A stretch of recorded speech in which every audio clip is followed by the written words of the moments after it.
All right, welcome into the high noon stream for today, which is, Wednesday afternoon? Well, a little bit of a heads up concerning my allergy issues that I've been suffering through the last couple of shows here. As you can probably hear from my voice, it has now moved down and has caused me to have a bit of a lower register. That's right, for those of you just tuning in for the first time, this is me with a super deep voice.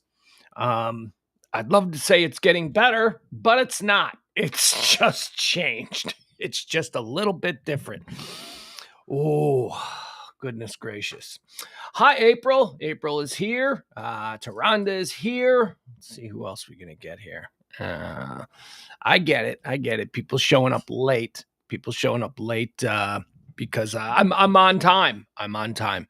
Typically I hit the go live button here on the setup around 4 minutes after, 5 minutes after, but not today. Today we were right on time. And look who, it's all the ladies. It's all the ladies. It's all the ladies who are here first. Not the guys, not them slacks. Well, there's Al. Al's here. All right, there you go. Al, you're the most punctual of all the men. I'll give you that. Okay, do we have anything that I need to mention right at the top here before we get into what it is that we do here? And I'll tell you about that in a second. Nope, don't think I got anything. We're waiting on the pool guy. The pool guy is going to show up and clean the pool here at the 1%er compound. And that means that the dog is going to be more active than usual because the dog doesn't like when the pool guy comes. The dog likes a dirty pool. I don't know why she doesn't go in the pool. She's afraid of the pool. She's not afraid of lakes. She's not afraid of open waters. She's afraid of the pool, though. She doesn't like it. Somebody said why, and I think it makes sense. They said it's because to her, she sees the pool in the same way that she sees the bathtub, and she doesn't like the bathtub either. She doesn't. So whatever. All right, let's see here. We got people coming. There's Jeff's here. All right. I always wait for Jeff to show up to start. So let's get into it. This is the High Noon Show. We do it every Monday through Friday at noon. And what is it? Well, here's what it is. It's designed to just give you a little bit of an idea of what all the things people are buzzing about. If it's a headline, if it's trending, if it's a big breaking news story, if it's current events in general, pop culture, whatever it is, and people are talking about it today, I'm going to give it to you. I'm going to tell you why they're talking about it, and then we'll move on to the next one. I just don't want any of you, and myself, honestly, this is just so I kind of know what's going on too. I don't want anybody tuning into this stream to have to bump into somebody and have them say, hey, did you hear about? And then you go, no, actually tell me about it. You don't want these people telling you this stuff. You want me telling it to you. I'll tell it to you. Then you can go investigate on your own. And then look, you're well informed or informed. I can't even promise that I'm going to well inform you. I'm just going to inform you. All right. So what is today? Well, also, here's how we do the show. We start out with a little bit of history. We start out with all the things that occurred on this particular day. Then we move into birthdays. We celebrate some of the contributions of people who were born unto this world on this very day. Then we mourn some passings. Some, gotta tell you, Today is a good day to be a celebrity because not a whole lot of people that we've heard of died today. A lot of people died today throughout history. I just never heard of any of them. So, it's going to be a little thin on the morning portion of today's show. Well, let's get into it.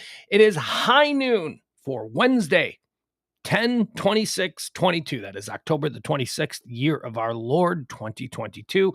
October 26th is the 299th day of the year.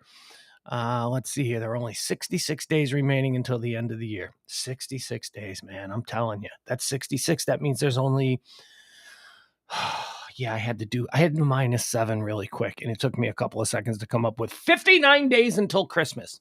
How exciting. 59 days. I'm telling you, we are in the, we're in the final sprint. We're good. People are already, by the way, thank you to anybody sending me heads ups on PlayStation 5s because apparently I got to get my kid a PlayStation 5 this Christmas, and they ain't easy to find. It's been a 2-year struggle. We're heading into year 2 of me trying to acquire a PlayStation 5 that isn't going to cost me $5,000.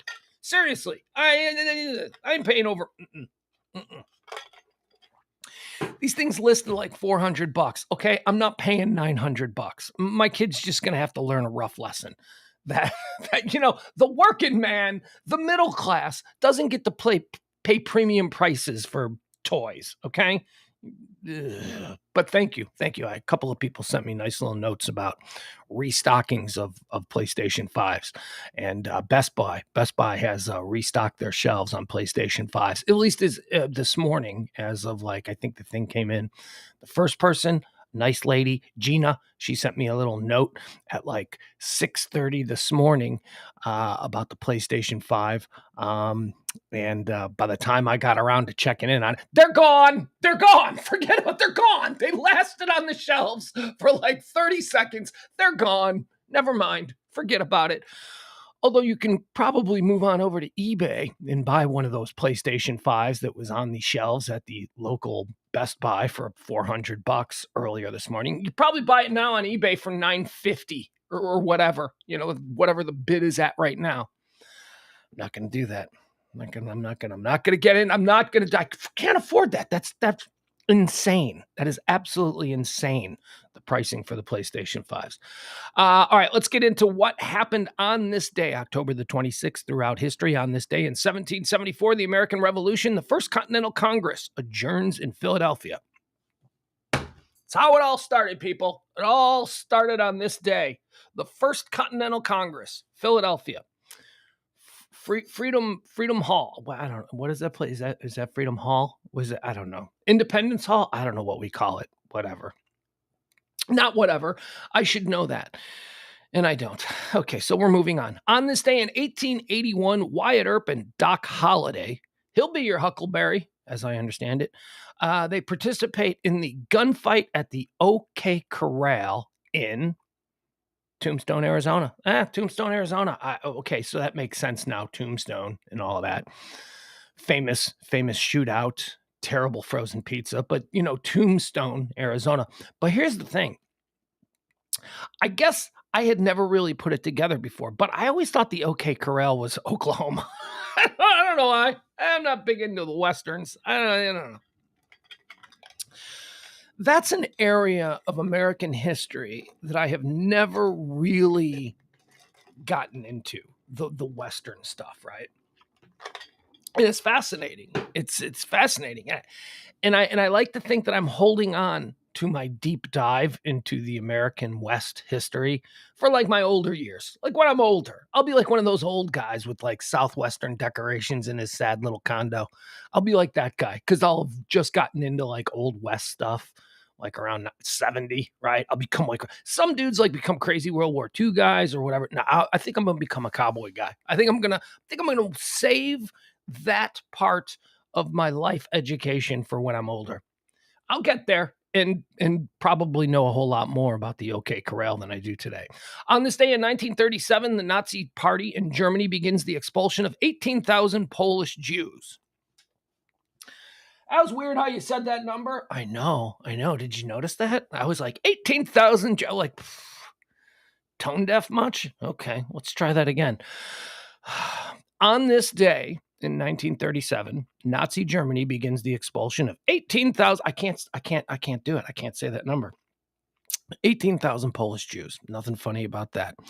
On this day in 1977, who was this? Oh, excuse me. A little bit of coffee. Oh, no, coffee hiccup. It's okay. This hiccup is not going to turn into a thing. It won't. I won't allow it. So we'll get it early and we'll take a couple of deep breaths and we'll try and recalibrate my breathing rhythm so that I don't have one of those incredibly irritating hiccup bouts here for about 5 minutes. Let's see if we can stave it off. Stave it off? Stave? Stave is the word, right? I don't know. Use it so infrequently. I'm not even sure. On this day in 1977, Ali Mau Malin, the last natural case of smallpox. What is that a place? What is Ali Mau Malin? I don't even know. Anyway, on this day, the last case of smallpox develops, and it developed as just a simple rash in Somalia. And it was on this day that the World Health Organization and the Center for Disease Control and Prevention considered to be the anniversary of the eradication of smallpox, the most spectacular success of a vaccination in history. Okay, so Smallpox was a thing. It was a big thing. Thankfully, because of vaccinations and smart scientists, we in our generation really have never had to deal with it. But it was on this day in 1977 that a new case of smallpox popped up in somebody who was vaccinated, and it was just a rash. It was just a rash. It went away. So there you go. Success. Way to go, science. On this day in 2001, the United States passes the U.S. Patriot Act into law. The Patriot Act.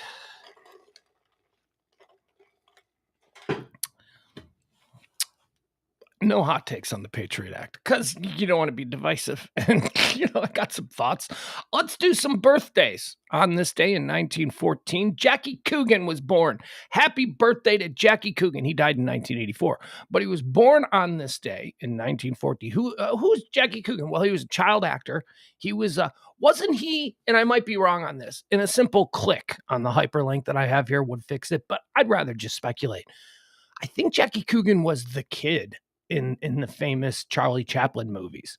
Like the films that people really loved it was Charlie Chaplin and the kid, this little like bum kid. Bum, you can't say bum. Homeless kid, we'll call him. I don't know.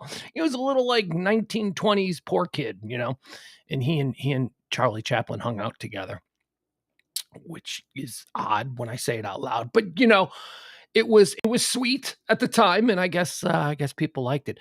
But you and I know Jackie Coogan as Uncle Fester. That's right, the cute little kid from the Charlie Chaplin movie. You're not even sure he was the kid. I think he was.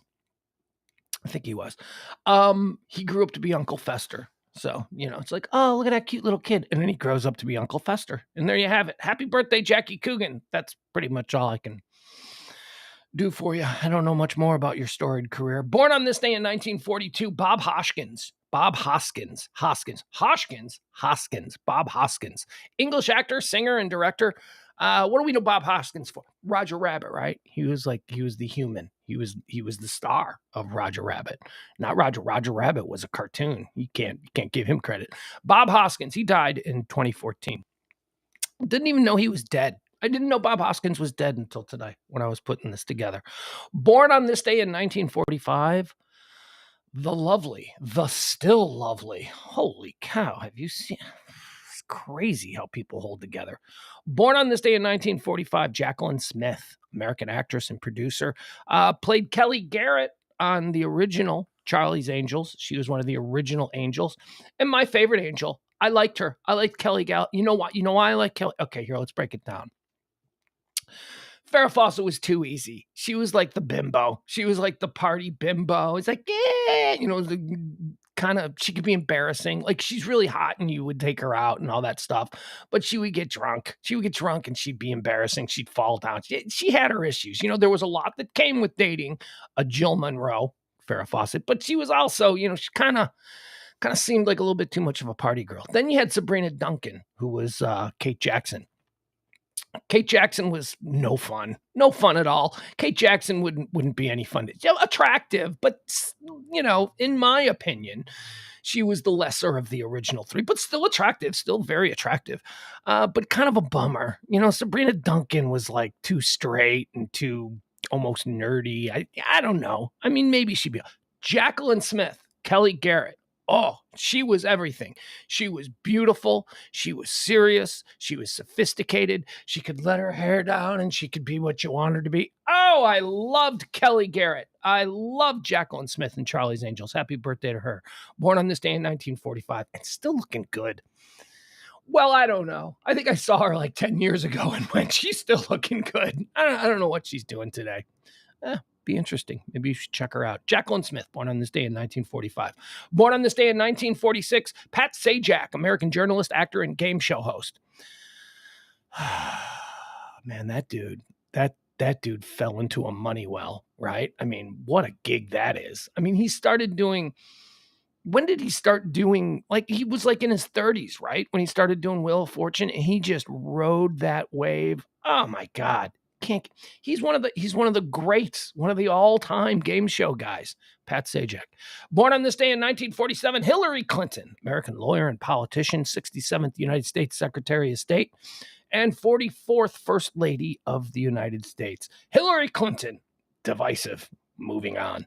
Born on this day in 1951, Bootsy Collins, I don't care if he's divisive. He ain't divisive. If you don't like Bootsy, you don't like a good bass player. Bootsy, of course, God, he goes all the way back. I mean, Bootsy was in James Brown's band. Bootsy was in P-Funk. He was with George Clinton for a while. Then Bootsy went out on his own and became like one of the most sought after bass players, famous for boom, boom, boom, boom, boom, boom, boom. Boom, boom, boom, boom, boom, boom, boom. Groove is in the high. Oh God, I can't sing. It's this allergy thing. Normally, I would throw down some dulcet tones that would make old ladies cry, but not now. Can't do that. Bootsy Collins, born on this day in 1951. Born on this day in 1956, American actress and producer Rita Wilson. Rita Wilson. She seems nice, right? I mean, she's married to Tom Hanks. They seem like a very nice couple. What about all the child porn that they produce in their garage for the global lizard people? Yeah, that's a thing. That's apparently a thing. I don't believe it. So moving on. Rita Wilson, she was like a struggling actress. There's a million actresses out there, right? I mean, it's such a crapshoot who gets famous, who gets picked, who gets the break. I mean, the greatest Meryl Streep, right? Well, Meryl Streep, the greatest actress since Meryl Streep is probably still waiting tables because she just never got the break, or, she pissed off the wrong person or whatever. But Rita Wilson was one of those like also ran actresses who, I don't know, on her own, would she have broken through? But she hooked up with Tom Hanks, and all of a sudden she's having dinner parties with, the most important people in Hollywood. And suddenly Rita she's got herself a career. And the reason I say this is because I've never seen Rita Wilson in something that I've been like, that is the definitive Rita Wilson. I don't know. I think she had some help. She had some help with her husband. I think her husband made it so that we know who Rita Wilson is now. And good. A husband should do that. Why not? Why not? Make her happy. Born on this day in 1961, Dylan McDermott, American actor. We've got two of them, don't you know? We've got a Dylan McDermott and a Dermot Mulroney, and I don't make a distinction between the two. They are like the same guy, same weird name, Dylan McDermott, Dermot Mulroney. As a matter of fact, right now I'm trying to picture Dylan McDermott, and there is a 50-50 chance that I'm picturing Dermot Mulroney. So we're going to move on. Born on this day in 1962, here's another one of these guys. Cary Elwes, English actor and producer.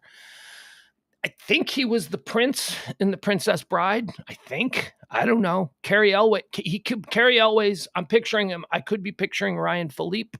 I could be picturing who's the other guy? Who was the guy that was in Training Day? Who was that guy? Him too. That guy. I don't know. I don't make a distinction between Cary Elwes, Ryan Philippe, and the Training Day guy. What's his name? You guys know his name in the chat room. Help me out. I'm going blank. It's an old man hole. I'm not moving on until somebody tells me the name of the guy who was opposite Denzel Washington in Training Day, who I confuse with Cary Elwes. I'll wait.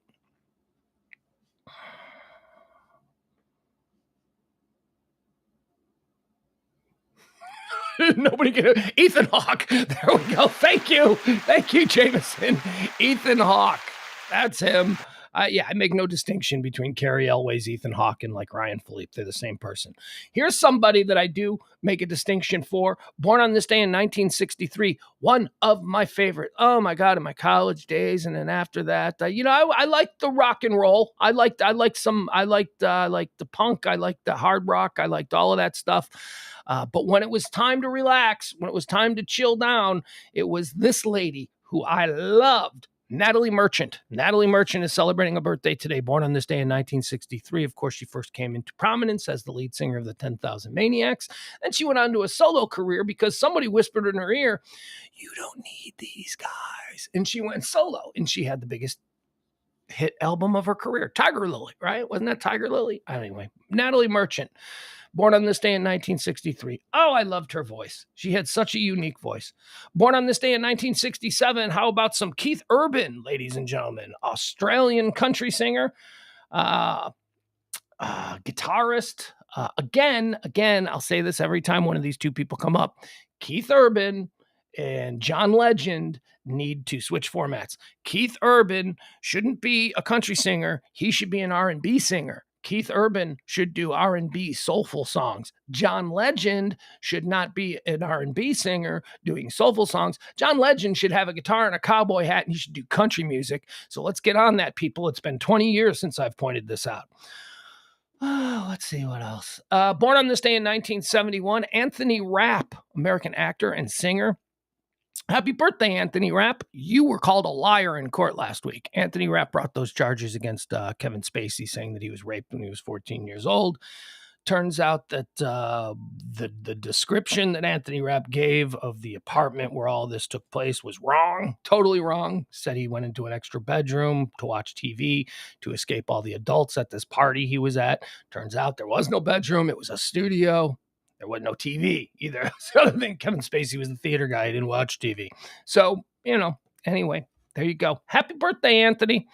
Move on with your life. You still got the Star Trek thing you're involved in. Born on this day in 1973, Seth MacFarlane. Seth MacFarlane's a genius. He is so funny. That guy, he does everything. I hate Seth MacFarlane. Now that I'm working it through, thought I liked him. 30 seconds ago, I liked Seth MacFarlane. Now I hate him. Here's what he is. Tremendous animator, groundbreaking animator. I mean, just, come on. Family Guy and all the stuff that he created, brilliant. Wrote it all, so he's funny. He's not just an animator, but he's funny. Then he's like good looking, right? Like he's like good looking. You can't have all of these things. You can't be good looking and talented and multi-talented in a whole bunch of different areas. Thirdly, have you ever heard this guy sing? Have you ever heard Seth MacFarlane sing? Well, yes, you have, because Family Guy does a lot of musical numbers and all that stuff. Seth MacFarlane is an amazing singer.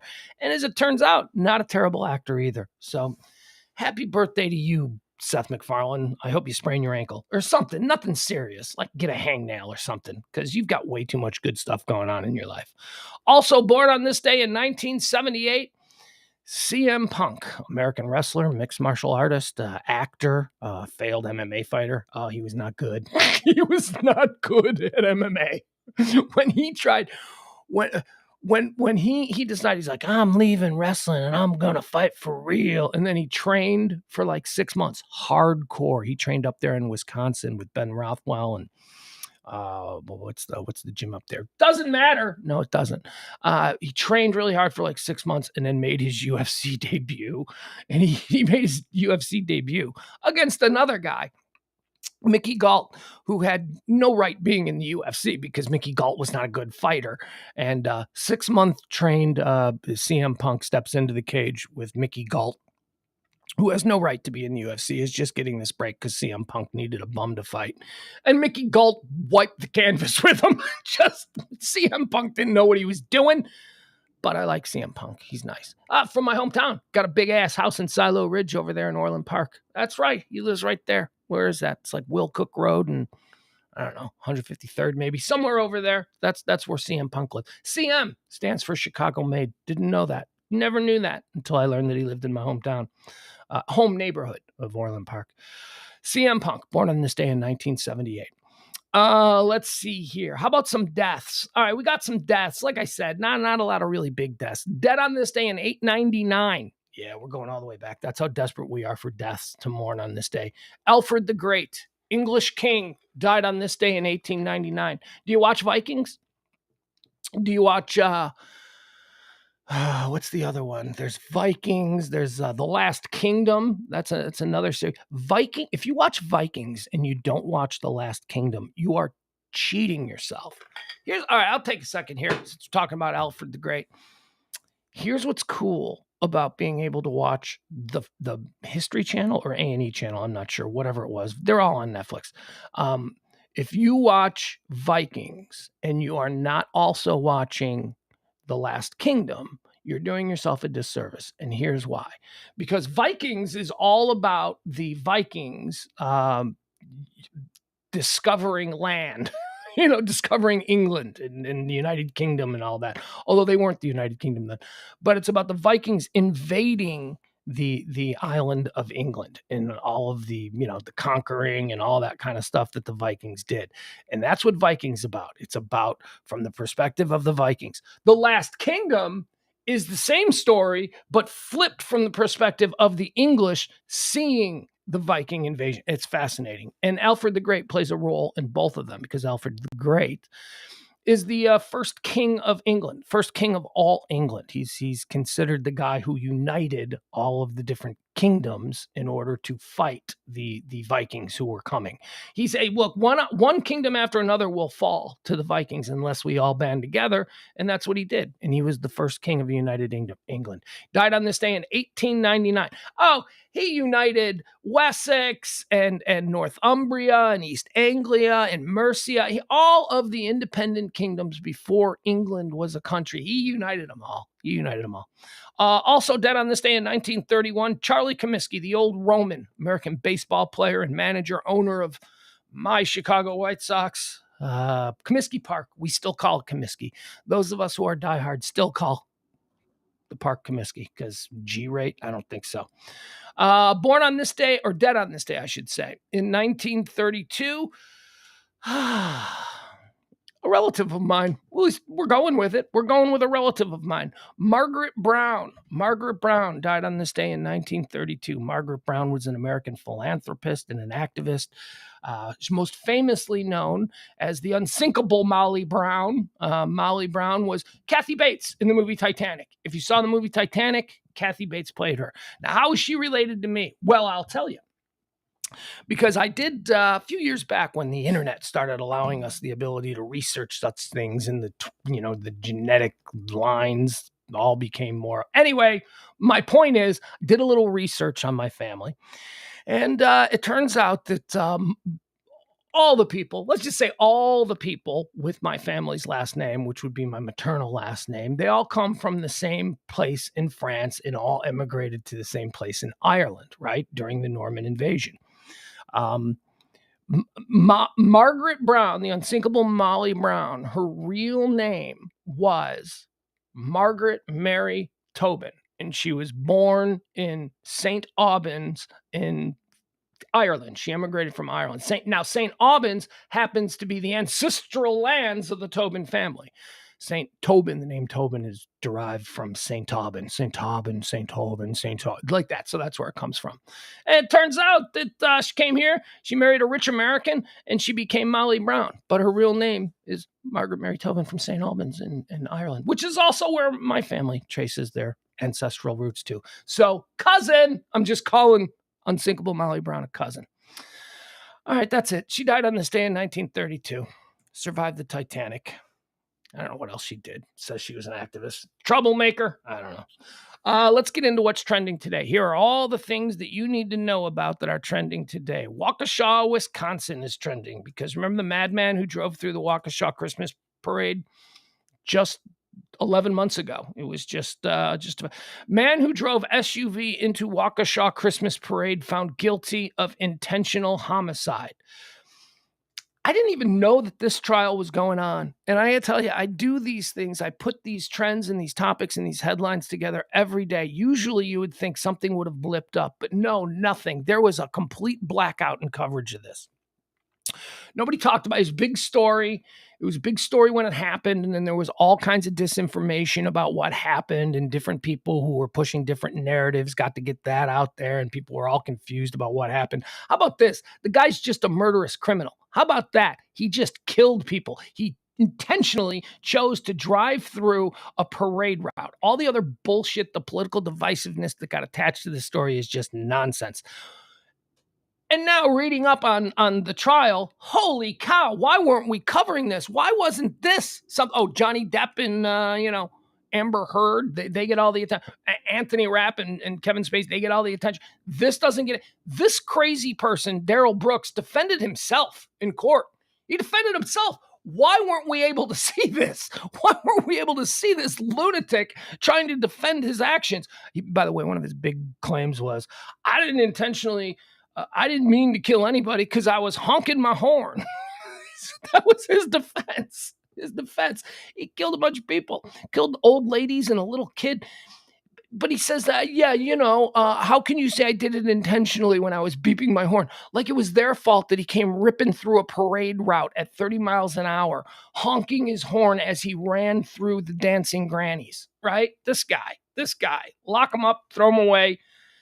I didn't mean, hey, they had an opportunity to get out of the way. No, they didn't, you madman. Darrell Brooks was found guilty of 6 counts of first-degree intentional homicide on Wednesday for driving his SUV into a crowd of Christmas parade attendees in Waukesha, Wisconsin last November. He faces a mandatory sentence of life in prison for the convictions. Brooks, 40 years old, was also convicted of 61 counts of recklessly endangering safety with the use of a dangerous weapon, 6 counts of fatal hit and run, 2 counts of felony bail jumping, and 1 count of misdemeanor domestic battery. A clean sweep for the prosecution. Well, he was defending himself. I mean, it had to have been a layup as far as the prosecutors were thinking. He's an idiot with no legal training. The only legal understanding that he has are the phone book size file of charges that he himself has accrued over the years, being a complete dirtbag. Brooks had been released from jail for less than 2 weeks prior in a domestic abuse case. So before he did it, he had only been out on bail for 2 weeks after, are you ready for it? After a domestic battery charge against a woman he knew. Why? Because he tried to run her over in a parking lot. He tried to run over some woman that he knew in a parking lot. That's what he was in jail for. And they let him out. Oh, yeah, you get out. And then 2 weeks later, what does he do? He gets in a car again and he runs over a whole bunch of innocent people. Brooks had been released from jail less than 2 weeks prior in a domestic abuse case on a $1,000 bail that prosecutors later acknowledged was inappropriately low. Oh, do you acknowledge it now? Oh, good. Are you going to do anything to fix that in the future? Oh, you're not? You're not. But you will in the future, should this happen again, then like 12 months later, you'll acknowledge that it was, okay, that's fine, if that's how we're doing it. Prosecutors said in closing arguments Tuesday, he intentionally drove through the crowd at significant speeds and hit 68 individual parade goers, turning a joyous afternoon into a horrific one. He reached speeds of approximately 30 miles per hour. That's intentional. He plowed through 68 different people. 68. How can you hit 1 and keep going? How can you hit 2 and keep going? Waukesha County District Attorney Susan Opper said, his intent, I do have to prove. And I submit without any doubt there's overwhelming evidence that this was an intentional act by Darrell Brooks and an act of utter disregard for human life. In his own closing arguments, here's where it gets fun. In his own closing arguments, Brooks attempted to raise questions about the vehicle. Yes, it was vehicle error, no brakes, and about his intent. He repeatedly said there had been misconceptions and lies told about him during the trial. He says now, a quote, I've never heard of someone trying to intentionally hurt someone while also blowing their horn while attempting to alert people of their presence, Brooks said. Just blowing, that's not a force field. You don't blow the horn and the people get blown away from in front of you, dude. What's going on with you? That's not a thing. Just because you were blowing the horn doesn't negate the fact that you were running people over. Jurors deliberated on Tuesday night for just under 2 hours and then resumed again. They deliberated longer for this guy than they did Kevin Spacey. They only deliberated for 90 minutes in the Kevin Spacey trial before they went, this Anthony Rapp is not, he's telling tales. We can't believe the story he's telling. Doesn't match up with the facts. 90 minutes for Kevin Spacey. 2 hours for this guy. 2 hours they actually considered. Well, does blowing your horn? No, it doesn't. Let's see. What else do we have here? In court, a series of videos and witnesses detailed the disturbing sights. We don't need to go into all this. This is a bunch of dark stuff. Brooks previously pled not guilty by insanity, but his public defenders withdrew the insanity plea in September. The attorneys later filed a motion to withdraw from the case. They couldn't work with him. His own attorneys couldn't work with him. And the judge ruled to allow Brooks to represent himself at trial. All right, there you go. So he's been convicted. He is going to be taken out of society, and we are better for it. There you go. Earthquake is trending. There was an earthquake yesterday, 5.1 outside San Francisco. It was a fairly significant earthquake, 5.1, no damage. Everybody's fine. But boy, I'll tell you, on Twitter, the ground shakes for a minute in California, and the entire Twitter sphere becomes earthquake, earthquake, earthquake. People saying the same damn thing. People saying, it's so frightening to have the earthquake. Yeah, I bet it is. But that's basically, it's still going. Earthquake. They say a 5.1 earthquake rattled San Francisco Bay Area. It's the largest to strike the region in years. But everything's fine. Everything's fine. I don't know about aftershocks because science. I don't know that stuff. But whatever. It happened yesterday, and it's still trending today. Universal Music Group is trending. Okay, so they've now dropped Kanye. So Kanye West, Mr. I could go to war with the Jews, or whatever he said. Okay, that's not what he said. He said something like, I'm going to... He said, he's, first of all, he's a dummy because he tweeted that he's going to DEFCON 3 against the Jews, which I think is funny.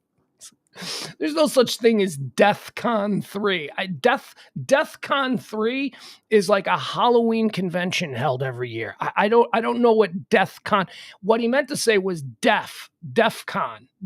But he's stupid. So he said DEFCON because again, Kanye West is stupid. Universal Music Group, the parent company that puts out all of his music, is like, yep, we're out on the whole Kanye thing. This adds to The Gap. This adds to his CAA representation. This adds to a film company that made a big theater-style release documentary on him that was all set to be released. They've pulled that.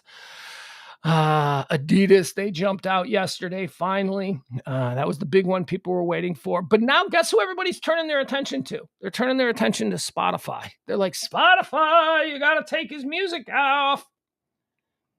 I don't know about that. Look, I think he's a whack job, but man, Gold Digger's a banger. He's got Stronger is a banger. Jesus Walking is a banger. He's got a lot of good songs that, from time to time, I would like to forget that he's a maniac and just get lost in the art. Because again, I try to separate the artist from the art, but he's becoming so irritating. He's becoming so irritating that at what point does it sort of invade the art? I don't know. I'm getting close. I don't want Spotify to take his music off, though. I pay Spotify so that if I want to hear a song, I'll listen to a song.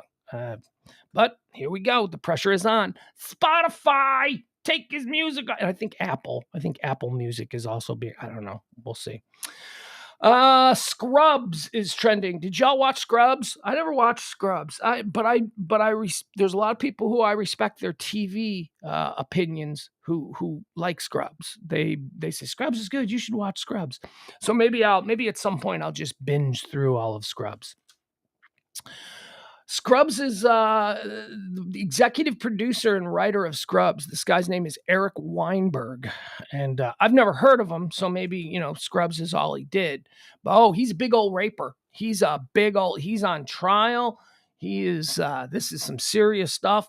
Scrubs producer Eric Weinberg pleads not guilty to rape. But he's denied bail. So he's a big, fancy, successful Hollywood TV producer, and he would lure women, like young actresses and stuff, people who were impressed by his status as the executive producer of Scrubs. I wouldn't be because I've never seen Scrubs. But again, people say it's funny. He would lure them to his house, and then he would take pictures of them. He's like, yeah, let me get you. And then he'd get them naked. And then, I don't know, whatever happened. Rape, apparently. And he's on trial for it now. Former Scrubs executive producer Eric Weinberg pled not guilty to 18 counts, including multiple rape charges on Tuesday. He was taken into custody after being denied bail. Weinberg, who was also a writer on the hit 2000 show, had previously been out on $5 million bail until Tuesday's arraignment. He is now being held at the Twin Towers jail in Los Angeles until his next hearing on November 5th. If convicted of the charges, the 62-year-old could face more than 100 years in prison. Weinberg was arrested earlier this month after being accused of sexually assaulting 5 women that he had lured to his home under the pretense of conducting photo shoots. He is a danger to society, Deputy District Attorney Marlene Martinez said at Tuesday's hearing in Los Angeles. He goes up to any young woman and uses his status as a writer-producer to lure them in. He is a danger to all females. Well, certainly the ones he's attracted to. I think that's for sure. Judge Virginia Wilson agreed with Martinez, saying that the defendant has engaged in a pattern of violence towards women over 6 years.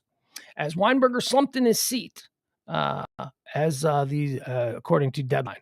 Weinberger was charged with 6 counts of sexual penetration by use of force, 4 counts of oral copulation, 3 counts of forcible rape, 2 counts of sexual battery by restraint, and 3 related charges of assault, attempted penetration, and violent false imprisonment.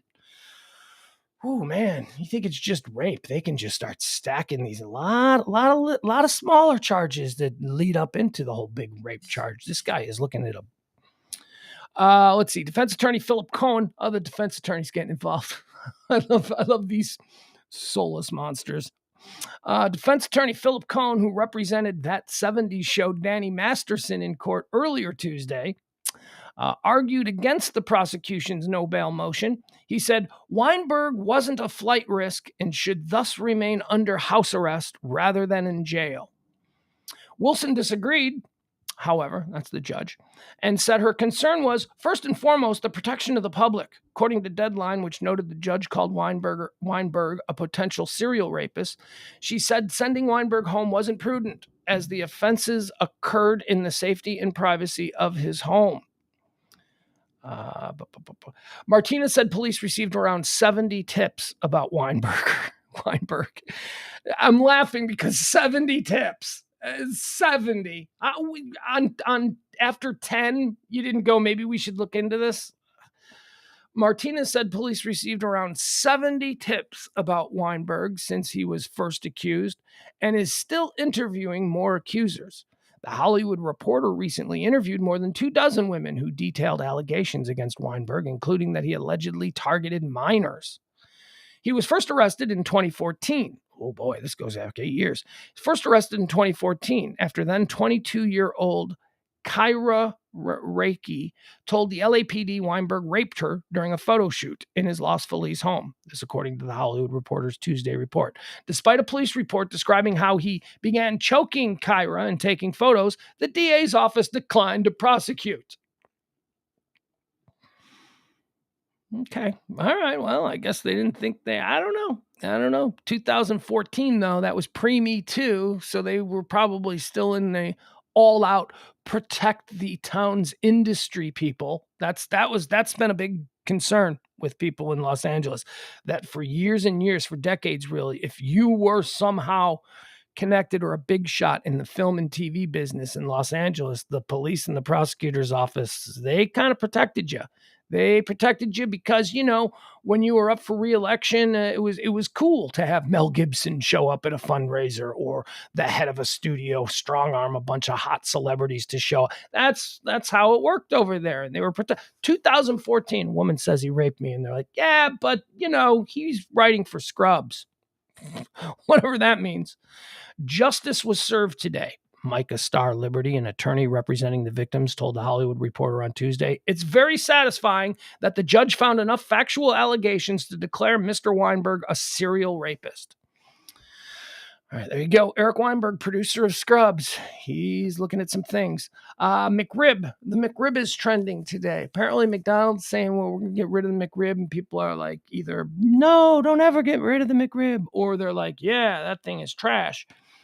I don't know. I have a very difficult relationship with the McRib. I know it's trash. I know that is some kind of weird mystery gelatinous pork product in there. It sure as shit ain't real pork rib bones or meat, right? I mean, we know that's it's like a pork loaf, right? Isn't it? It's like, it could be goat it could be goat flavored to taste like barbecue pulled pork or whatever it's supposed to be. But I mean, I know this. I know it's terrible, but damn, do I enjoy a McRib. I know I hate myself. I eat it and I hate myself for eating it, but I don't know if it's the pickle, the onion, the barbecue sauce. The McDonald's barbecue sauce is good. Or the bun. That bun is fantastic. Anyway, McRib, it's got the internet divided. People are like, good riddance, McRib. And other people are like, what am I going to do for my McRibs? I don't know. I could probably survive without a McRib. Besides, every place has a McRib sandwich, a McRib knockoff. You go to like a burger joint that's got burgers and fries and chicken sandwiches. They almost always have like a McRib type sandwich. If you really need your McRib, you can get something that's, approximates the sensation of eating a real McRib. Not a problem. And it might even be better. Who knows? Germany is trending. Germany and weed is trending together. This is a big deal for Europe. Germany's going to legalize weed. Germany has announced that they're going to legalize cannabis and cannabis products for recreational use. And why is this a big deal? Because the entirety of Europe, the EU, is expected to fall in line after Germany because I don't know if you know this or not, but Germany is the economic engine that keeps the EU afloat. And Germany is about to make a whole bunch of new money off of this new industry that they are suddenly going to make legal in their country. It's a good thing. Look, it's a good thing because Europe's got to fall. We will do what Europe does. If Europe legalizes it, it'll just put added pressure on us here in America to legalize it as well. It's such a ridiculous thing that it's illegal. It's like making drinking a beer illegal or having a glass of wine illegal. It's not like heroin. It's not like opioids. It's not addictive. I smoked when I lived in Illinois. I smoked weed just about every day when it was legal. But, I didn't drink. So it wasn't like I was coming home and, having 3 glasses of scotch. No, I would relax and it would make me go to sleep.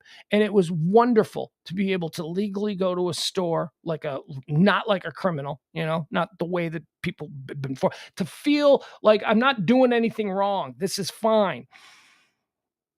And then I moved here to Texas and I didn't have it. I couldn't get it. Couldn't find it. Remember now, after like a year of it, I didn't go into withdrawals. I didn't there was no I'm so sick because I'm going cold turkey off weed. That's not a thing.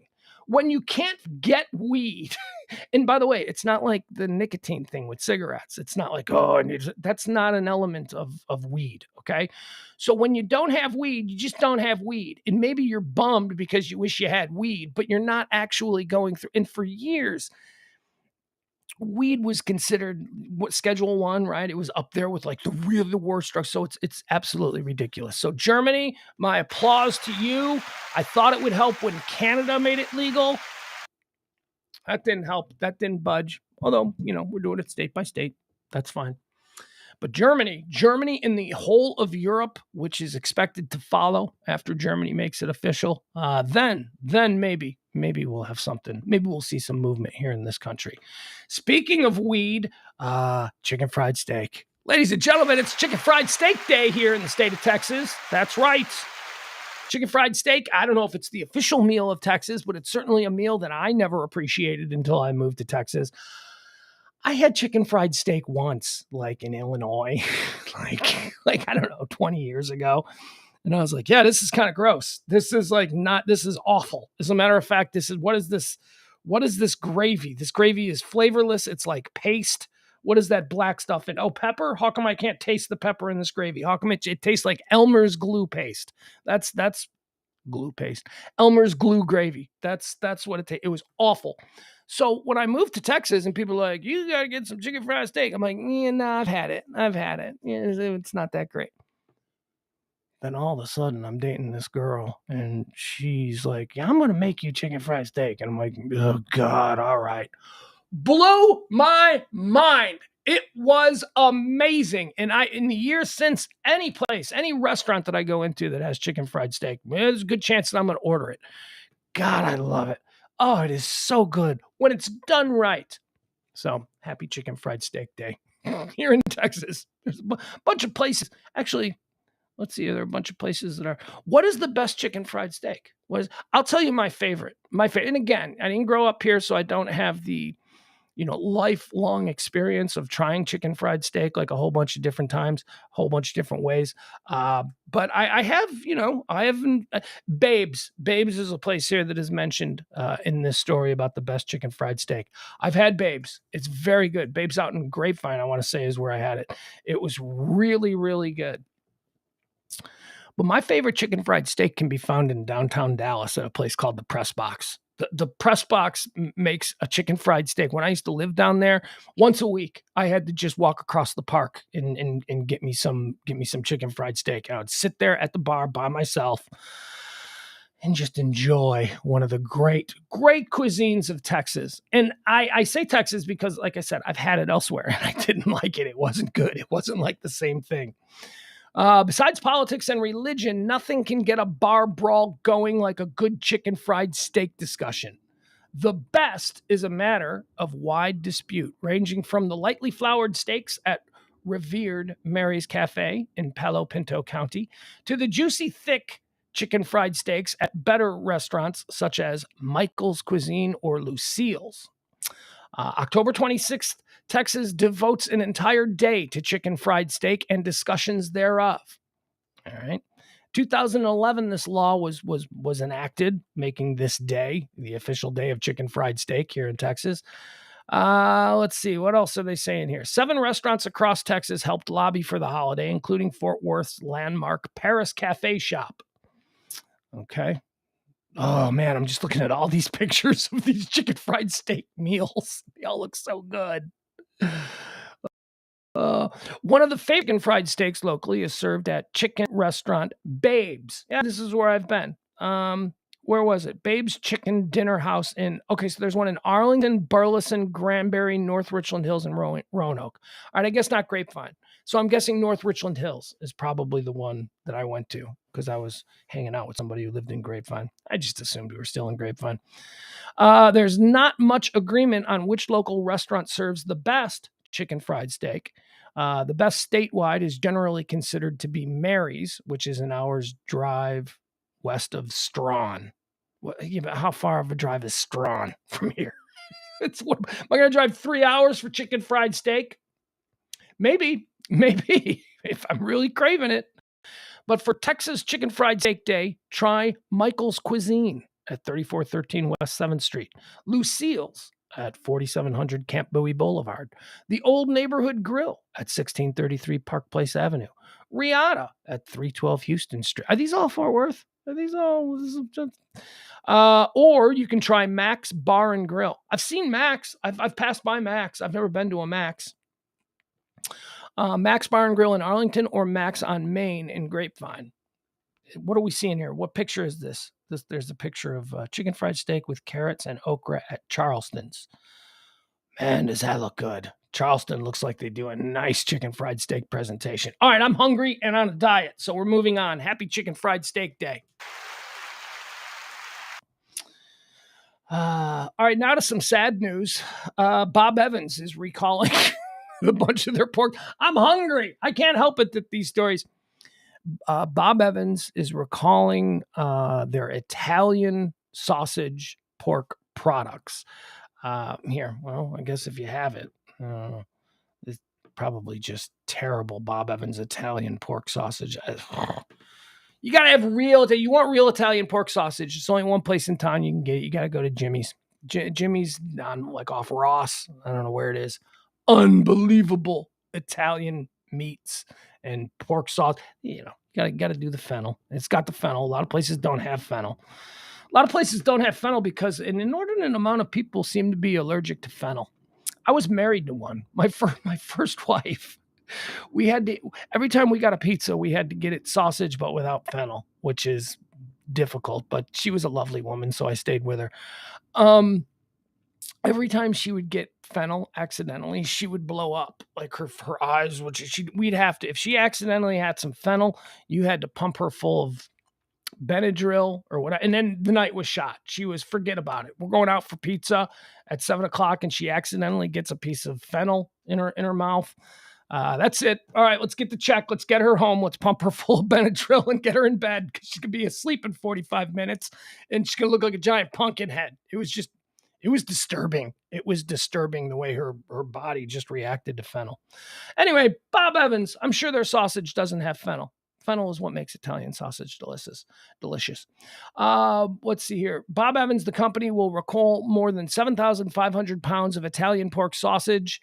This according to the Food Safety and Inspection Service. Bob Evans Farms Foods announced today that it is recalling its Italian pork sausage items that were produced on September the 8th. So if you got a September 8th thing on it. There have been no confirmed reports of adverse reactions due to consumption of these products, but consumers reported an unusual and alarming problem. Here's the problem. There's pieces of blue rubber in there they've found, like, they've opened up these pork products, and there's like little pieces of blue rubber or plastic that are inside the sausage. So you just cook it up and you eat it. The U.S. Department, sorry, um, the U.S. Department of Agriculture's Food and Safety Inspection Service says it's concerned that some of these sausage products might currently be in consumers' refrigerators or freezers. Anyone who has purchased these products is urged not to consume them. They should be thrown away or returned to the place of purchase. The Italian pork sausage items may be contaminated with extraneous materials, specifically thin blue rubber strips. The problem was discovered after Bob Evans notified FSIS that it had received complaints from consumers who found material in products that they had purchased. So there you have it. The following products are subject to recall. 1 pound Chubbs containing Bob Evans Italian sausage with a use-by date of 11/26. Okay, all right, whatever. If you got Bob Evans Italian sausage, just throw it out. Just throw it out. I can't do all the heavy lifting for you. Just throw it out. Jules Bass is trending. Oh, this sucks. Do you know who Jules Bass is? Rankin Bass Productions. You know these guys? They're wonderful people. Wonderful contribution to my childhood, and just about any Gen Xer, we remember him. Jules Bass, producer and director known for Rudolph the Red-Nosed Reindeer, Frosty the Snowman, and many others, dies at 87. The cool-ass stop motion, like Santa Claus is Coming to Town, Year Without a Santa Claus, Rudolph the Red-Nosed Reindeer, Rudolph's Shiny New Year, all of those ones where it was like they were made in like the late 60s, 70s, and then ran all the way through the 1980s, like our entire lives as kids growing up. I mean, everything stopped when these shows came on. It was like, when is Rudolph going to be on? When is he? By the way, my favorite one, which is my favorite of the Rankin Bass productions? I like Year Without a Santa Claus. I like that one. I don't know why I like that one. I think probably because I was already showing signs of being a depressive personality. And that was the sad one. That was the one where, Christmas wasn't coming. But then at the end it did. So there was hope for all of us. Jules Bass, producer and director known for Rudolph the Red-Nosed Reindeer and Frosty the Snowman, among others, dies at 87. Jules Bass was the animator, producer, director, and composer whose work included stop-motion holiday television specials like Rudolph the Red-Nosed Reindeer, Frosty the Snowman, and Santa Claus is Coming to Town, among others. Santa Claus is Coming to Town is a good one. Which was the one with Heat Miser and Freeze Miser? Boom, boom, boom, boom, boom, boom, boom, boom, boom, boom. I like that one a lot. I don't know which one that is, though. Who is that? Santa Claus is Coming to Town? Or is that Year Without a Santa Claus? I don't know. He was 87 years old. The three prominent holiday specials, Rudolph, voiced by Burl Ives, Frosty, starring Jackie Verdon and Jimmy Durante, and Santa Claus, voiced by Fred Astaire and Mickey Rooney, all debuted during the 1960s and 70s. In the decades since, the specials have become staples of seasonal holiday programming on television.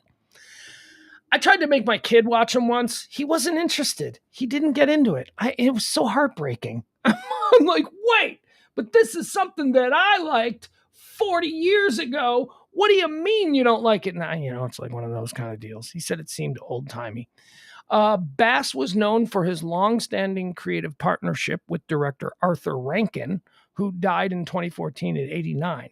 The two pushed many productions through their banner Rankin Bass Productions, which was known for its laborious cel-animated stop-motion films that took long periods of time to turn into full-length features.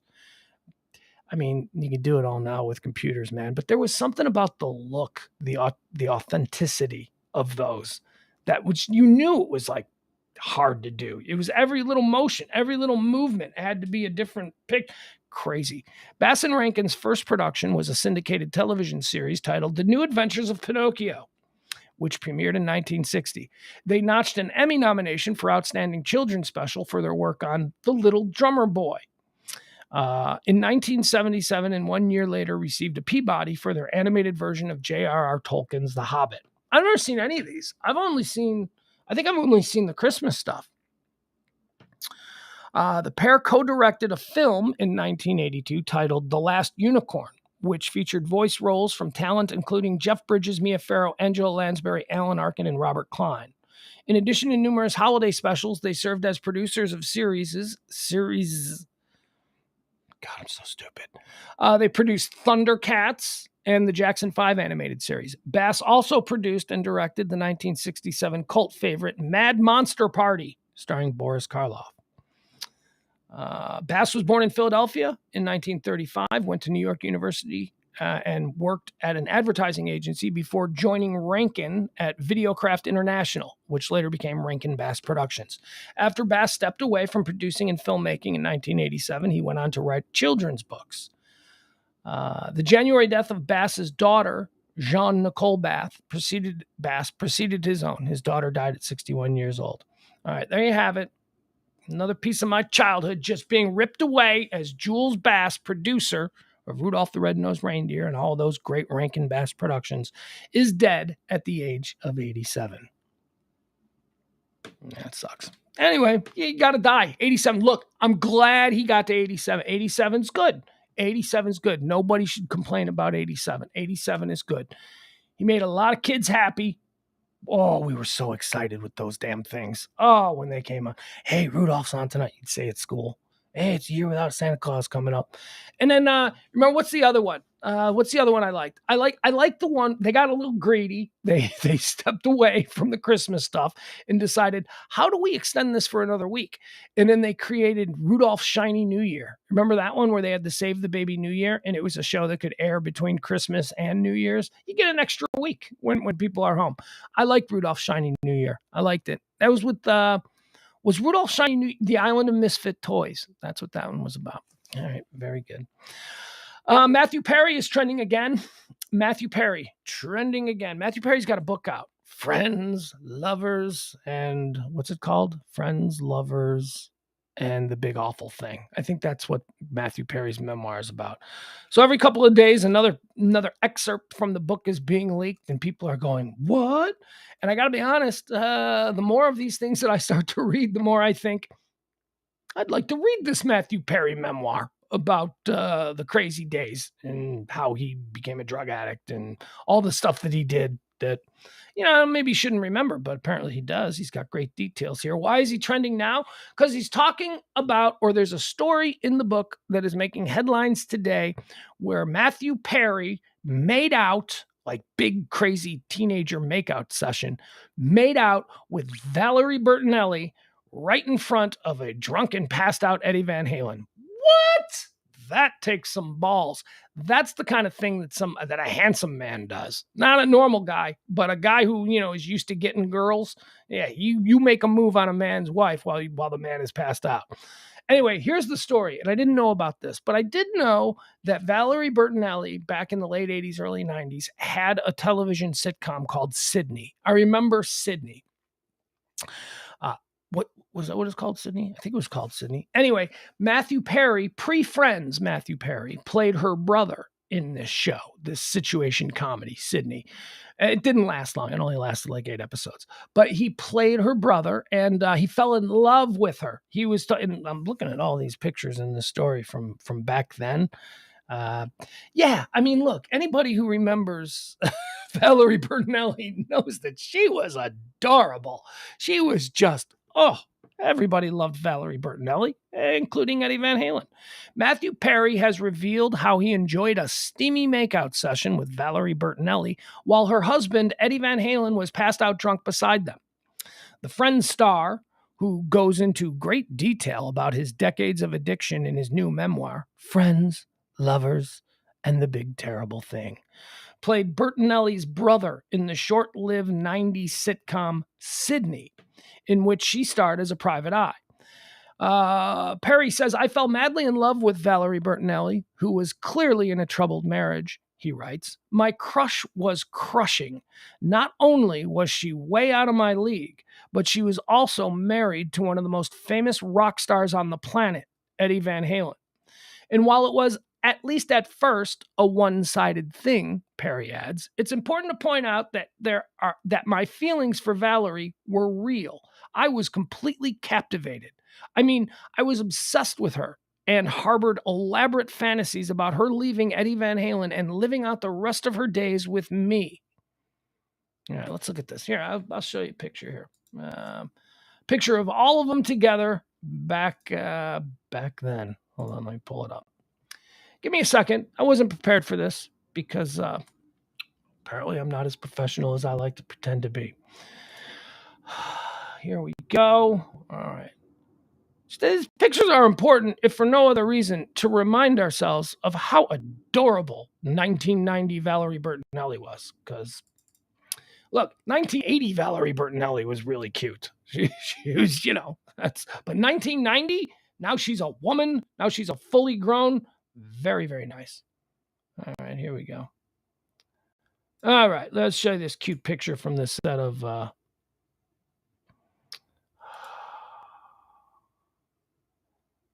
computer's just gonna do what it wants to do. Gonna do what it wants to do. It's gonna take its time. Here we go.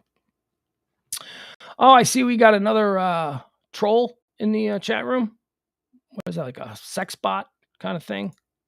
Yeah, just ignore him. There's one cute. Oh, oops. Come on. Come on. There we go. One cute picture of them back in the day. There they are. Is it a sleepover? What's she wearing? Pajamas? Actually, it does look like she's wearing pajamas. Here's a picture for the show. Look at young Matthew Perry right here. Look at him. This is when he was like mad, and who wouldn't be mad in love with that right there? That's pretty good. That's pretty good. But look at this guy. She's out of my league. Are you kidding me? You're Matthew Perry. You're handsome. She's not out of your league. She's in a terrible marriage with a guy who's drunk all the time. All right, let's continue on with the story as we look at these folks. Things came to a head one night, Matthew Perry says. I was over at Valerie and Eddie's house, just hanging out and gazing at Valerie, trying to make her laugh. When you made her laugh, you felt 10 feet tall. As the night progressed, it was clear that Eddie had enjoyed the fruits of the vine a little too hard. One more time, and eventually he passed out, not 10 feet away from us. But still, Perry writes, this was my chance. If you think I didn't actually have a chance in hell, you'd be wrong, dear reader. Valerie and I had a long, elaborate makeout session. It was happening. Maybe she felt the same way that I did. Perry confessed his true feelings to Bertinelli. I told her I had thought about doing that for a long time, and she said it right back to me.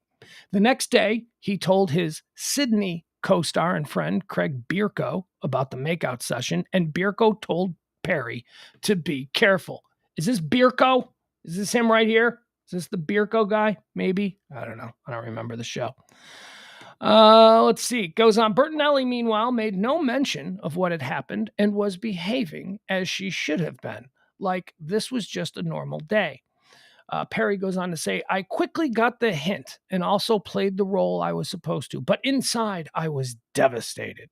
Perry writes that he had many a tearful night over it, but his misery ended soon enough. The show did very badly, and I was so grateful that 4 weeks after the fateful night, Sydney got canceled, and I didn't have to see Valerie anymore.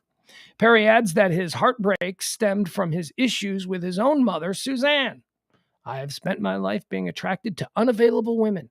It doesn't take a psychology degree to figure out that this has something to do with my relationship with my mother. I'm telling you, I kind of want to read this book now. I'm kind of interested. Why not? Not like I read, but I do read these kinds of things. Let's see here. Tinderhot.xyz, best adult dating sites. Not really interested in that.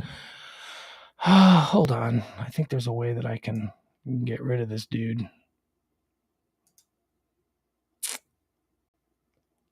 Put user in timeout, block user on YouTube. All right, let's block him. All right, we'll do that. All right. Okay, so now he's blocked. There we go. All right. Sorry about that, folks. So Matthew Perry hooking up with Valerie Bertinelli. It's crazy. Right in front of Eddie Van Halen too. Like that's he didn't care. Eddie Van Halen didn't care. Let's see here. Here's another one that I'll show you. Pickaxe lady is trending. This is a crazy, weird story. So this comes to us from, let's see where this is. And we've got video. We've got super creepy Halloween video to show you. This is in California. This was captured on a Ring doorbell. I'll read you the story. Pickaxe wielding woman attacks California home where grandmother was babysitting a newborn. Middle of the day, grandma's at home taking care of the newborn. The parents are out doing whatever it is that they're doing. And out of nowhere, some lady shows up on the front porch with a pickaxe and starts breaking all the windows and screaming crazy things. It's like right out of a horror movie. Like, what are you supposed to do? You shoot that person if you got a gun. Grandma apparently didn't have a gun. A 65-year-old woman wielding a pickaxe smashed the windows of a Pasadena, California home where a grandmother was babysitting her 6-week-old granddaughter. The incident, which was caught on home security cameras, unfolded Monday afternoon. I feel like we lost our safe place. Homeowner Armin. Oh my God. This is like, I don't know what kind of name. Armenian name. Oh, they're so difficult. Armin Tchukadarian. Tchoukadarian. All right, Armin said that he feels like he lost his safe place in the neighborhood. Armin explained that his mother-in-law was watching his newborn daughter, who was sleeping in a bassinet near the front window when the attacker smashed it with a pickaxe, sending shattered glass everywhere. If my mother-in-law didn't act as fast as she did, my daughter wouldn't be here, he said. The grandmother grabbed the baby from beneath the window just before it was shattered. That wasn't the end of the assault, though. The 65-year-old woman, identified as Beverly Baker, returned several times over the course of a few minutes and wreaked havoc on the home. She broke one window, went back, Armin said. My mother-in-law came out screaming and yelling to get my attention. Oh, apparently he was there. Security footage shows Baker, a pickaxe swung over her shoulder, marching back up the driveway after shattering more windows. The 65-year-old shouted an ominous warning. She shouted, questions, anyone? I'll be back. Get out. Baker can be heard and seen saying as she walks away with the pickaxe across her shoulders. Pasadena police later arrested Baker at her home just a few blocks away. Investigators said she may have been suffering from mental illness. You think? Police found her nonchalant, walking with a pickaxe on her back, like she just finished working with it. For about a half hour, police said Baker refused to surrender, but was eventually taken into custody. She faces charges of felony vandalism. Armin said his family has been traumatized by the ordeal. I guess you got to say that on the off chance that she's got money. Because, if she's wealthy, and let me tell you, this is a nice neighborhood. This is a really nice neighborhood. These people might have money. It says Pasadena, California. Well, I'll show you. It's a beautiful home. They got a fancy, like, super upgrade sidewalk. Like, you can tell these things. When you look at a house, you're like, well, is that house expensive or not? And then you're like, well, the people have money because they spent like $20,000 more on that sidewalk than they needed to. Here, we'll show you the video. Where's the video?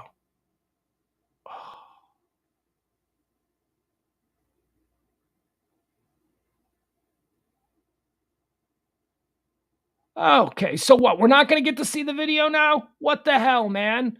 How is it that I saw the video that there was here we go. Now we got it. Big dummy. All right, I apologize. Here we go. We'll watch the video.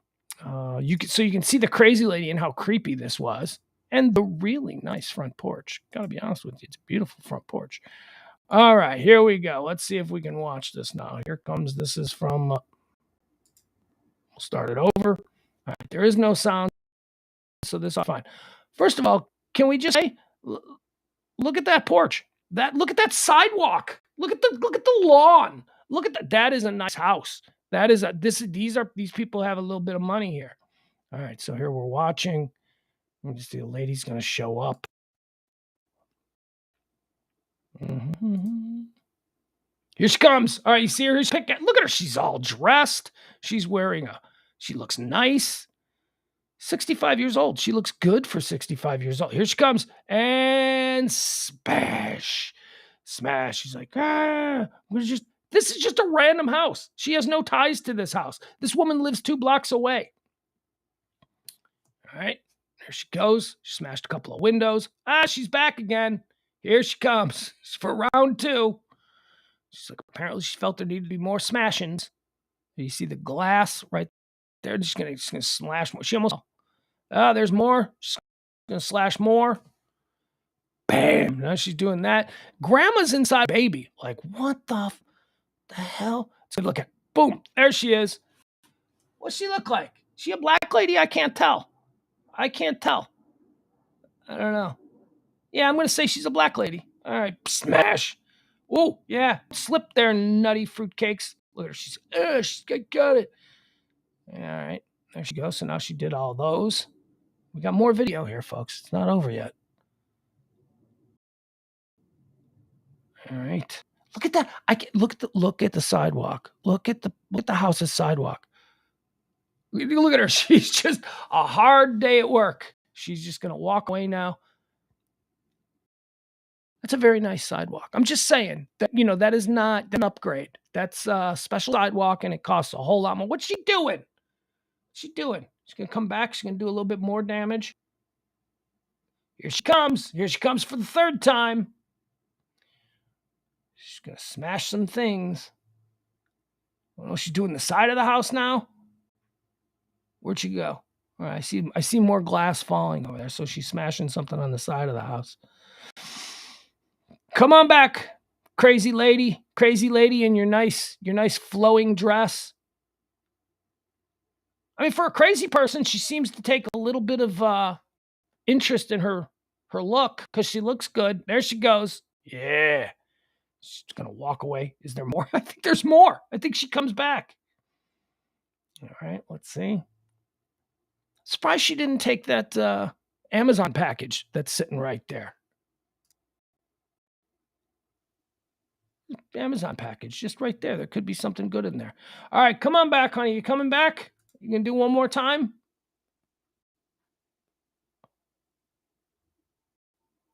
Well, I'm not just gonna sit here waiting for her to come back if there's nothing more. Why would you leave like 4 minutes of nothing on this? All right, I guess she didn't come back. Well, there you have it. Crazy lady off her meds. Nice house, though.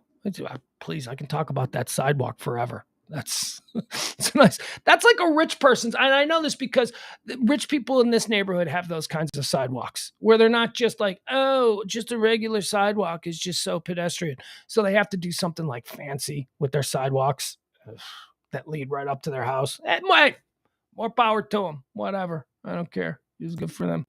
All right, pickaxe crazy lady. That's trending.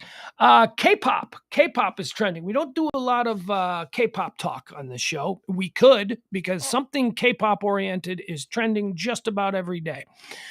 Today, K-pop is trending because apparently, and boy, who'd have saw this coming? One of the K-pop management groups is being accused of being mean, I guess. I mean, there are no sexual allegations, but apparently the managers who are in charge of this multi-billion-dollar K-pop thing, apparently sometimes they yell at the K-pop performers, and these K-pop performers do not like to be yelled at. So that's a whole problem now where, the internet has got involved. How dare you yell at June Kim that way? Whatever. They're kids. Video footage appeared to show the CEO of Spire Entertainment yelling at the K-pop group Omega X. Are they real? Are they a big one? I don't know. I can't even name any K-pop groups, but Omega X. Over the last few days, allegations surrounding the alleged mistreatment of the 11-man group Omega X. First of all, let me tell you, I have managed bands before. I've been in the business of managing bands. Ain't nobody making any money off an 11-man group unless none of the 11 are making any money at all. Like, there's no way. 11 people you've got to pay in this. You're just asking dudes to go solo with 11 other people that they got to cut the please. Over the last few days, allegations surrounding the alleged mistreatment of the 11-man group Omega X have pop-ups. Dumb kids. Omega X have dominated the discourse in K-pop communities online. Now the conversations have gotten louder following a video report by SBS News. On Monday, October the 24th, SBS Entertainment News shared the almost 5-minute video on its site and YouTube channel. In the video, reporter Kang, I could play it, but it's all in Korean. So it's just like, well, yeah, we don't speak that language, so why am I going to play it? In the video, reporter Kang Kyung-young collates various pieces of evidence that appear to show the alleged assault claims.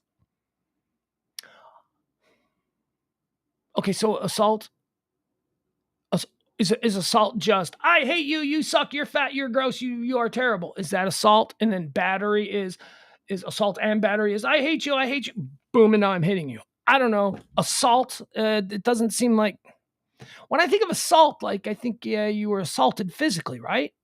But no, you're battered physically. Assaulting can come in any, I don't know.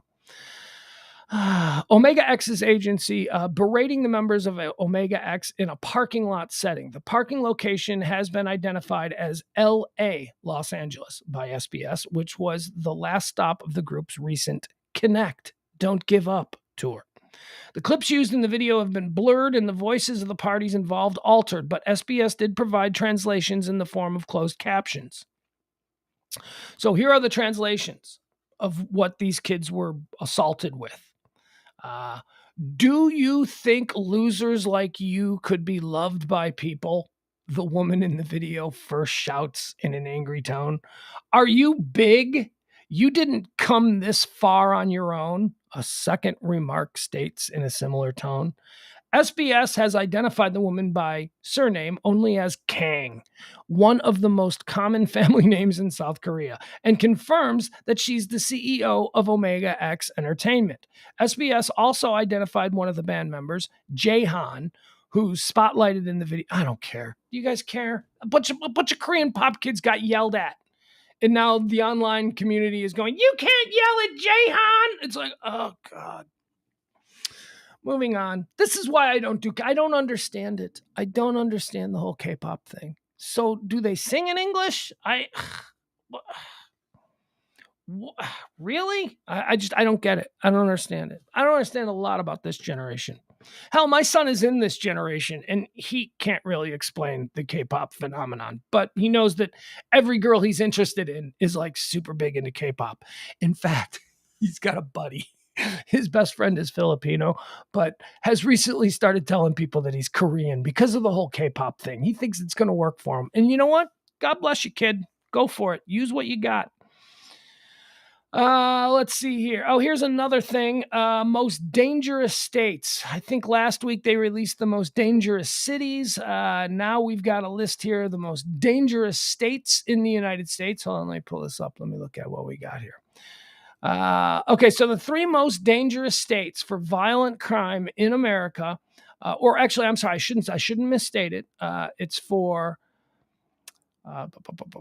unsafe states.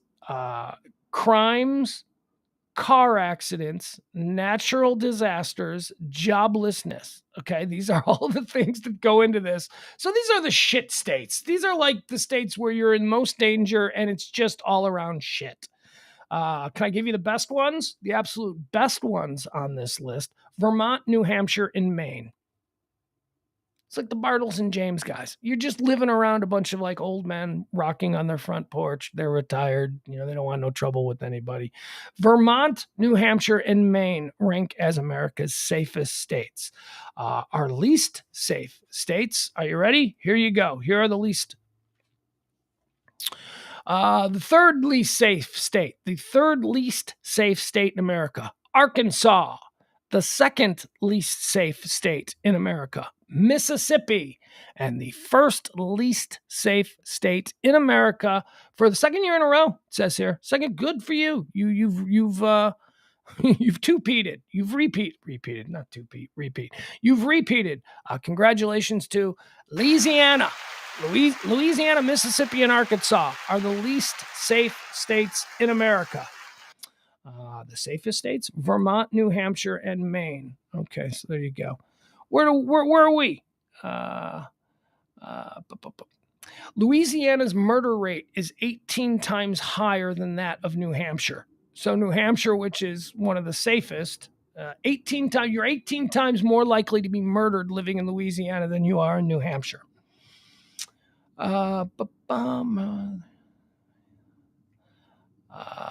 Louisiana also records 3 times as many thefts as Massachusetts.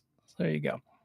Louisiana, Mississippi, and Arkansas are America's most unsafe states, and leafy Vermont is the safest. This, according to new research covering everything from crimes and natural disasters to the number of uninsured drivers on the road. It comes as public safety and law and order remain top issues for. Okay, we're not going to get into voters. We're not going to get into politics. Okay. Where is Texas? Oh, well, this isn't good. This is not good for us. Okay. So here we go.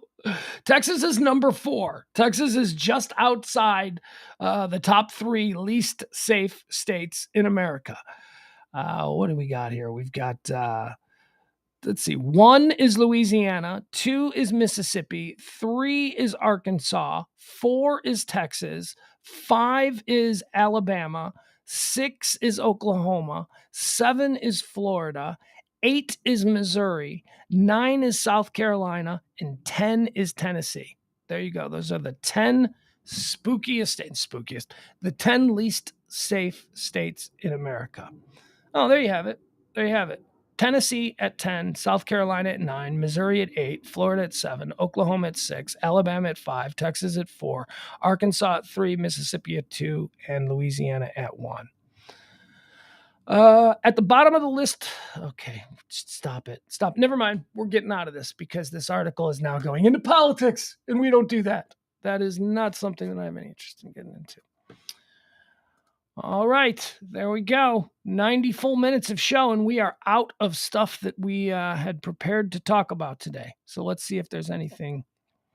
Okay, here's new. Herschel Walker's trending again. Apparently somebody is stepping. What are they doing? Herschel Walker to face new allegations from a woman who says he drove her to an abortion clinic.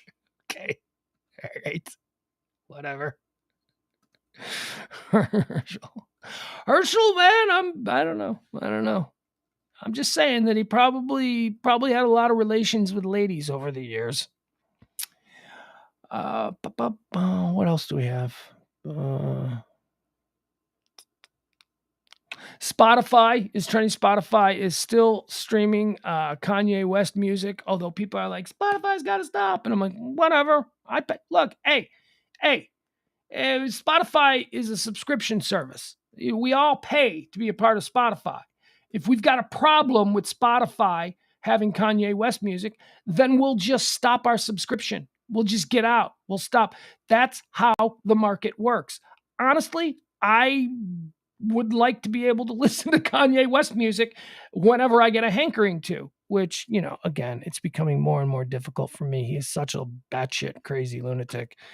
But his music is great. This is a real test. It's certainly a test of my separate the art from the artist theory. Kanye West's music won't be removed from Spotify unless his record label requests it. The streamer's CEO has confirmed. Daniel Ek, his last name is Ek, E-K. Spotify's CEO condemned. I think that's Swedish, right? Isn't Spotify sweet?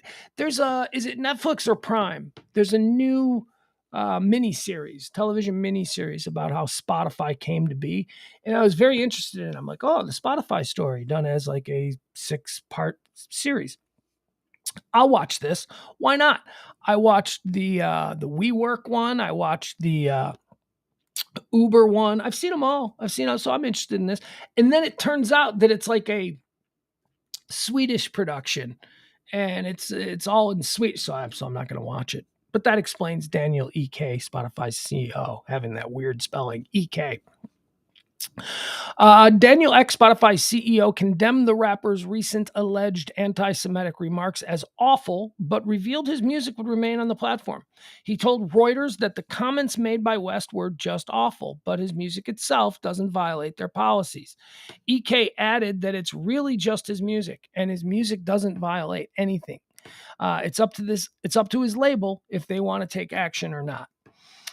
Had the rapper's comments been made in a recording, it would have then violated the platform's hate speech policy and would be removed. Since making the comments on a recent podcast, West has seen a series of companies cut ties with him, including his touring talent agency CAA and fashion house Balenciaga, as well as clothing company The Gap, and Adidas, and Universal Music, and all right, there you go. So Spotify saying, no, you want his music, you can have his music. So good for them. All right, let's see what else. That is I haven't really looked at Twitter today, because Twitter, as far as Twitter trends go, they suck. They're like the absolute worst.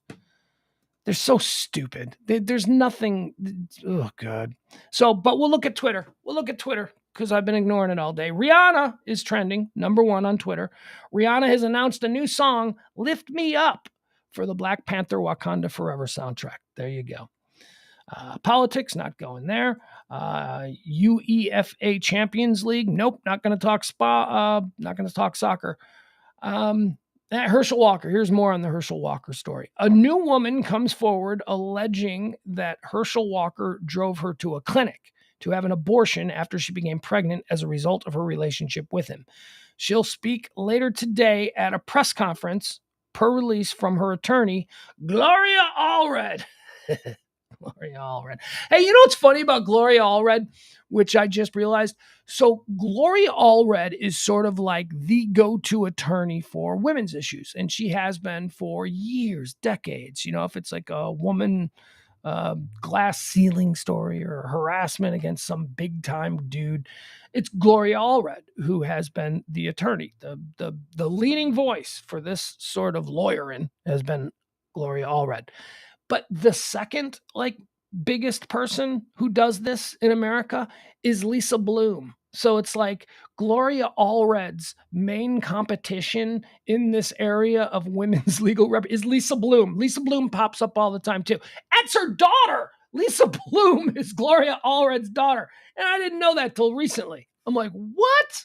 Really? Lisa Bloom, the other one so they're not in competition. They're in cahoots. Very good. Getting a crazy glare on my computer right now. I don't know what's happening here. Let's see.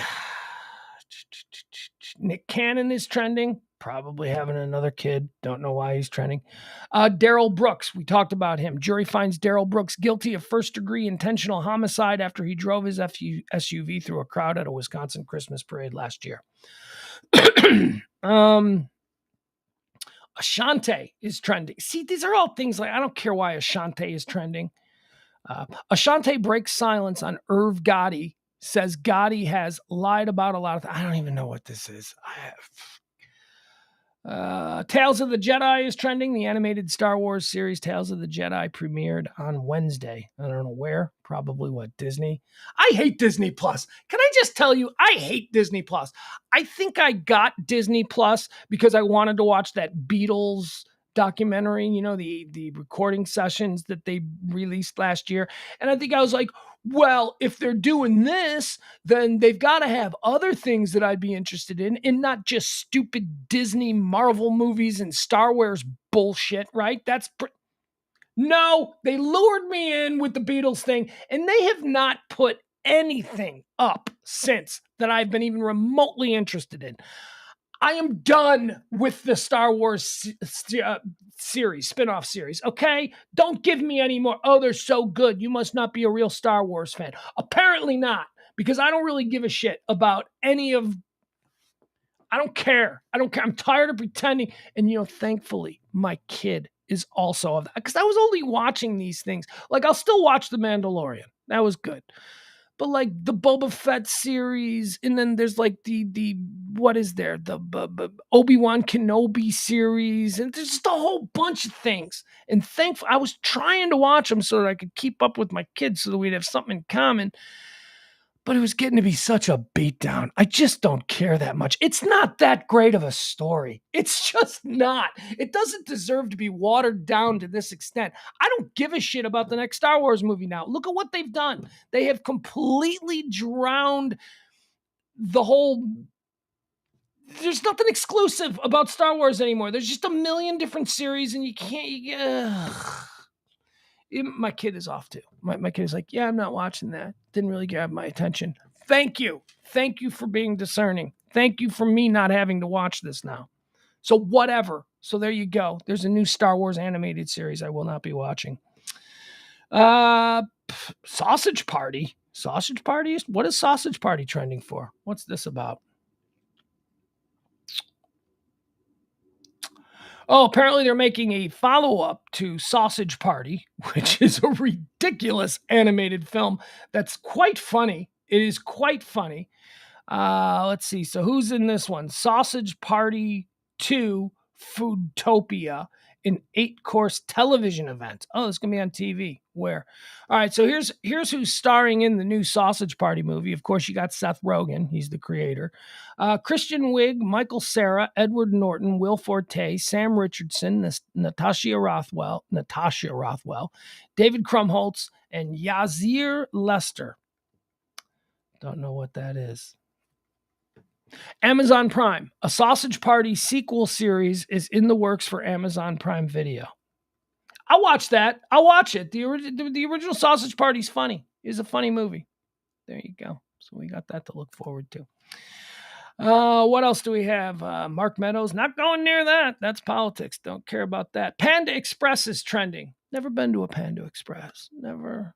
I've always, I don't know. Whenever I've wanted Chinese food, there's always been a really good Chinese restaurant somewhere. I've never had to go to Panda Express.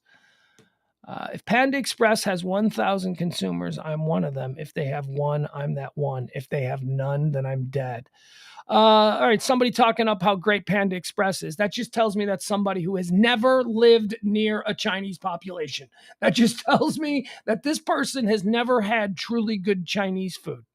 They don't live near Richardson. You could go into Richardson and what do we call that? Isn't that area called something here in North Texas, like Little Southeast Asia or something? I don't know what it is, but man, they have some restaurants in that area that'll blow your mind.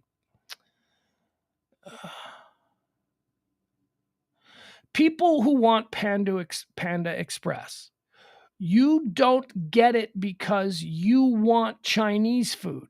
You get it because you want Panda Express. I don't know what the fuck these people, illiterates, posting, and now it's trending, and I can't make out what that person's trying to say. People are defending Panda Express.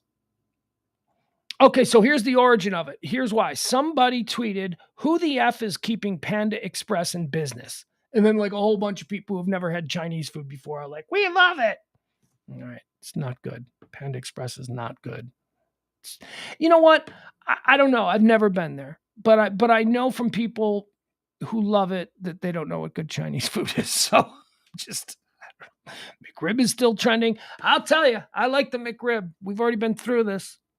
I know it's bad for me, but I do like. Oh, and Pine Sol. Pine Sol is trending. I had this story earlier, but I figured I already did the Italian sausage from Bob Evans recall. So what are we worried about with the Pine Sol? But Pine Sol is also being recalled.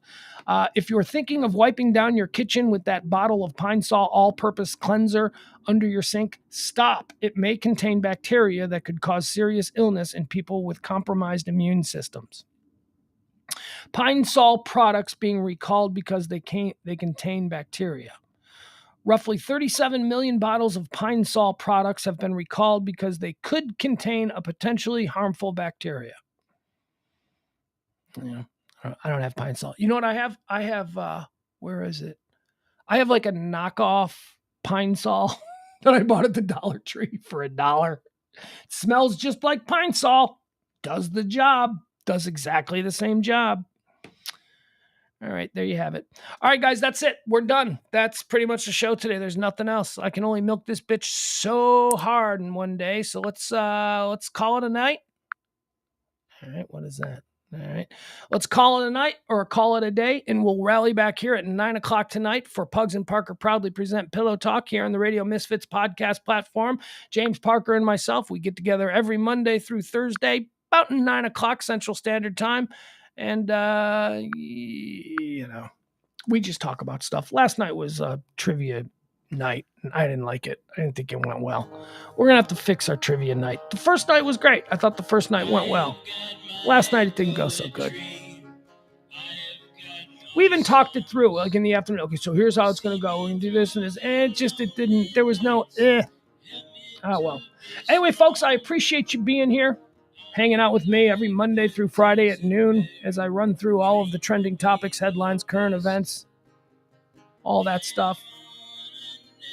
Ross Rubio with a good point about the Pine Sol recall. Isn't that shit supposed to kill bacteria? Yeah, right? I would think. All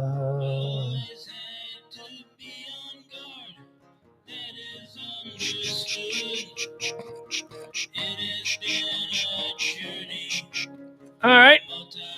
Hold on. Let me see something. I always sign off before I check my alerts. Is there an alert? Is there anything happening here? Nope. That's just the Herschel Walker. Why am I getting alert? Why is Herschel Walker? I don't know why I'm getting these alerts. All right, never mind. I don't really care that another woman has come forward with Herschel Walker saying he drove me to an abortion clinic. Okay. All right, whatever, folks. People are going to vote for Herschel Walker because of what he says, not because of what he's done in the past. I mean, you telling me? So stupid. What? They're not going to vote for? This is such a stupid thing. They're not going to get Herschel Walker on the abortion thing. They're just not. The people who are voting for him are already voting for him. They're voting for him because they know that he's going to publicly be against legalizing abortion. It doesn't, or he's going to try and make it illegal. That's all they want. They don't give a shit if he's had 50 abortions in the past. They care about what he's going to do and how his vote will be cast when he's on the floor of the U.S. Senate. So stop it. This is stupid. The only people upset about Herschel Walker being a hypocrite are people who weren't going to vote for him anyway. Madness. All right, that's it. Gotta go. We'll see you tonight, 9:00. Pugs and Parker proudly present Pillow Talk on the Radio Misfits podcast platform. Love y'all. See you then. Bye-bye.